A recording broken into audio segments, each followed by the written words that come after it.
Lisa Fong. If you ever had suffered or you think you are suffering from a frozen shoulder, I think you'd be really interested in hearing what I have to say. I had the same experience. I didn't even know what it was, but what happened was I found that I was limited to be able to pull up my left arm. It hurt. It hurt in the mornings, it hurt in the evenings when I went to sleep. So I searched everywhere and I didn't know who I could see to take care of this until one day I came across an ad from Trigenics, and I called Dr. Austin's office and I asked him, can you tell me a little bit about what is this frozen shoulder and what I can do to take care of it? I went in for a free consultation and booked an appointment, and all of a sudden he was able to fix my shoulder. From not being able to lift it up this much, I can lift it up this much. It's only been a few months and the pain has diminished, and it totally changed my life. I got my life back with Trigenics. What I have found, and I've reduced, I'm the first in the world to develop this procedure. It's called a frozen shoulder dissection procedure. And I have successfully restored ranges of motion to numerous frozen shoulders, probably 100 over the past 4 years. We will be publishing a paper on it. And one of the things that I've found is that in probably 90% of the cases there's some type of disc lesion at C5, 6.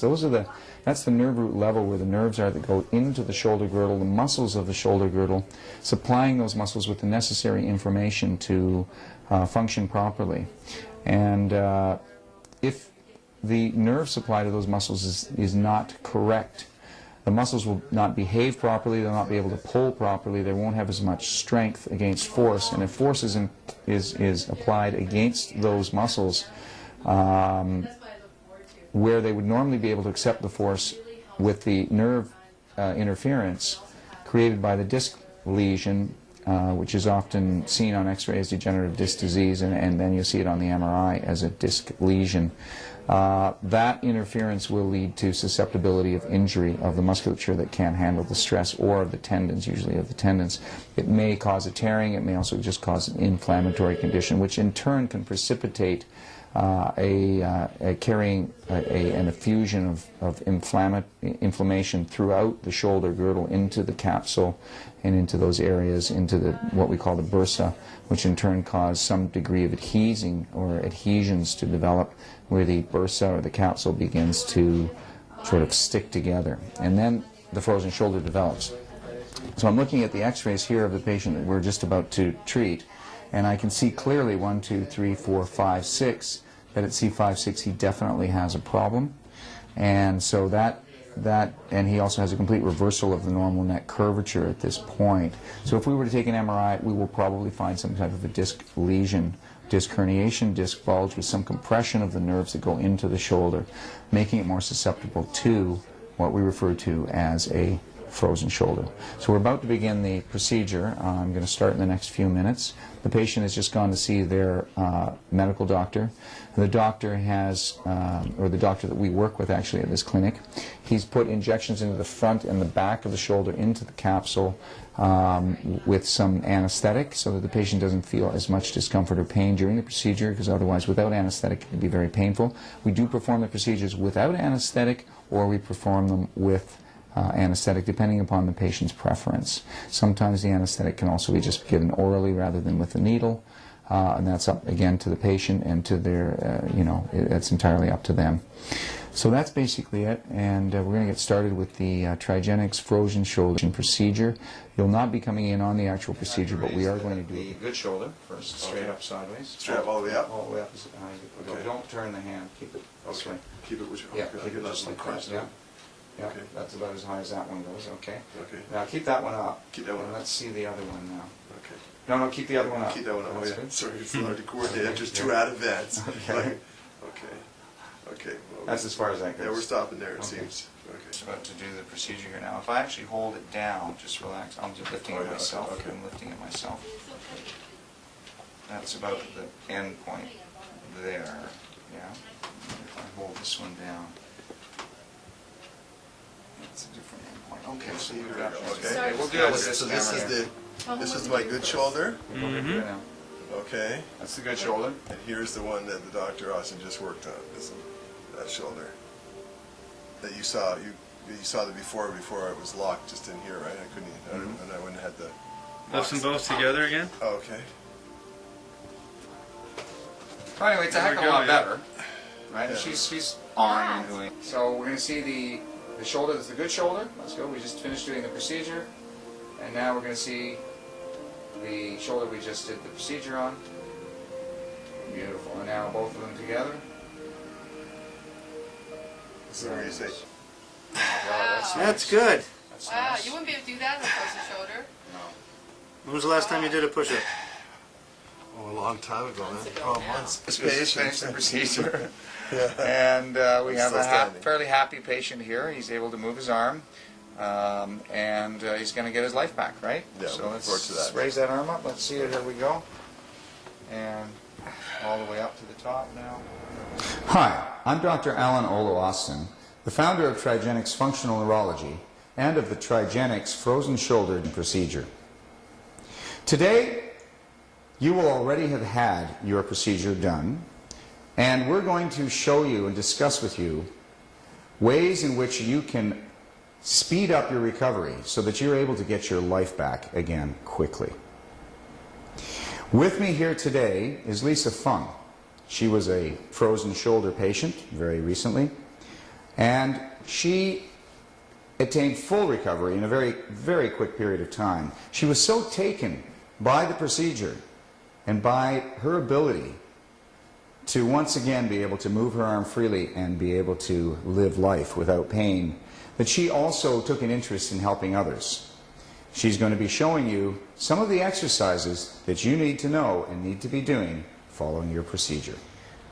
So Lisa's here with us today, and she was suffering with a frozen shoulder for about a good 6 months. Her arm, this arm here, was, well, show me the level, it was that level. And anything above that, Lisa, was excruciatingly painful. I couldn't lift it any higher. Immediately after the procedure, where was the arm?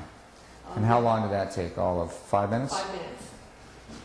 The thing is, even though we're able to restore your range of motion very quickly, in a short period of time with the revolutionary Trigenics frozen shoulder procedure, certain changes will have taken place in the musculature, the tendons, and even the nerve supply of your shoulder because of the immobility and the lack of use due to the frozen shoulder syndrome. That means that over about the next 6 weeks, you're still going to be needing to do specific exercises on a daily basis, more frequently in the first 3 days, but you're going to need to do them on a daily basis in order to be able to make sure that that frozen shoulder doesn't return, because there are certain kind of sticky adhesions that develop in the shoulder, and we don't want to give them a chance to come back again. You don't want to have the procedure done a second time unless it's really needed. And because you want to be able to basically carry on your life without any restrictions or without any pain whatsoever. So that's going to need about 6 weeks of specific exercises that we're about to go through right now for your full recovery. Okay, the first thing that you need to be doing in the first 3 days, for 3 days, on the hour, every single hour, for 3 days following your procedure, is the wall climb. Now, there are some patients that the procedure is so incredibly successful that they don't need to do the wall climb. They can simply raise their arm up and down. But if it's painful still after the procedure, and you feel that it's somewhat difficult to actually lift your own arm without any assistance, you will do the wall climb. Let's do the wall climb first. The wall climb involves you standing exactly perpendicular to the wall, facing in a perpendicular direction from the wall, with your arm directly out at your side. Directly out at your side. So you're not standing this way, you're standing this way. Now the most important thing to do is to simply crawl up, pulling yourself up the wall with your fingers. Now as you do that, you step into the wall more and more and more until you finally get to the top of the wall. And remember, this was the frozen shoulder that Lisa just had treated and corrected only a month ago. Okay, so here she is. Now, Some of you may only be able to get up to here. There may be a little gap here. What you want to be doing is you want to be, when you get up to the top, as high as you can possibly get, you want to be pushing down against the wall, using the muscles on the underside of your arm to try to push down against the wall for 6 seconds as hard as you can. So she's going to push down against the wall for 6 seconds.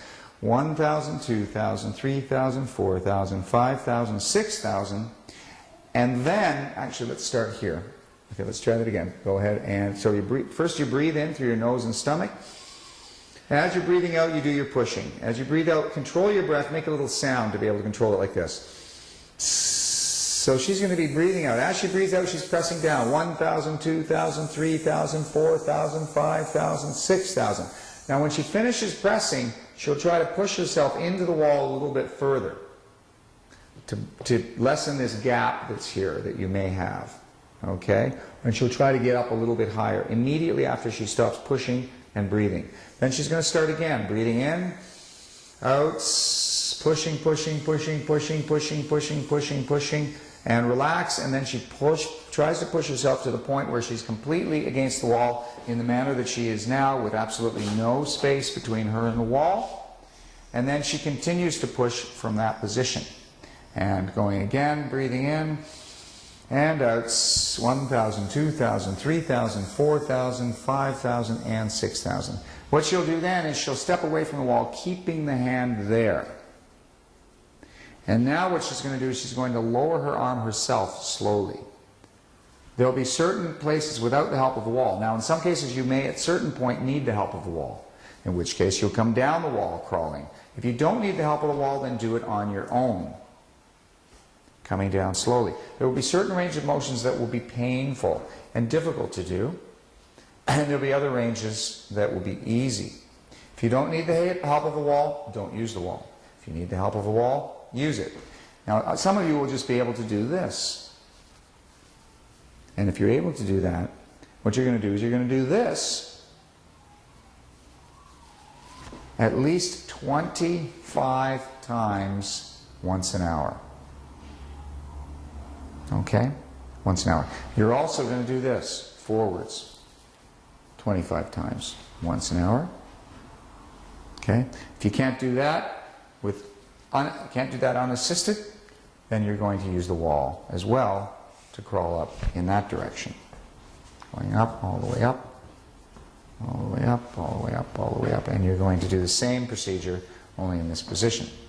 The next procedure you're going to do is you're going to turn around completely, all the way around, more, turn, just relax your arm, turn around, put it down, and back against the wall.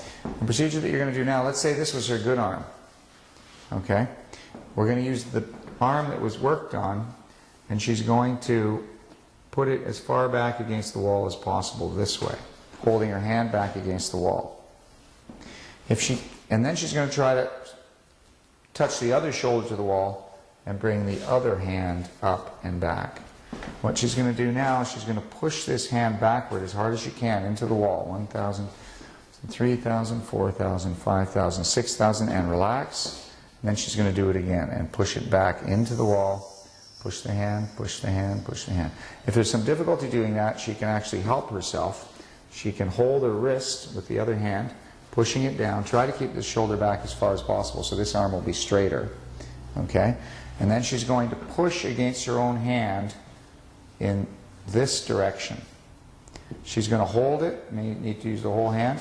Breathe. Push. 1,000, 2,000, 3,000, 4,000, 5,000, 6,000. And then she's going to try to keep it there and always try to bring this opposite shoulder back as far as possible. But unfortunately, of course, you can't contort your body quite that much. So she'll have to do it that way. The ideal eventually is to be able to do it unassisted with both hands. You can see in her case, it's only been a month since the procedure, that there's still a slight restriction in that particular range of motion, which is often the case.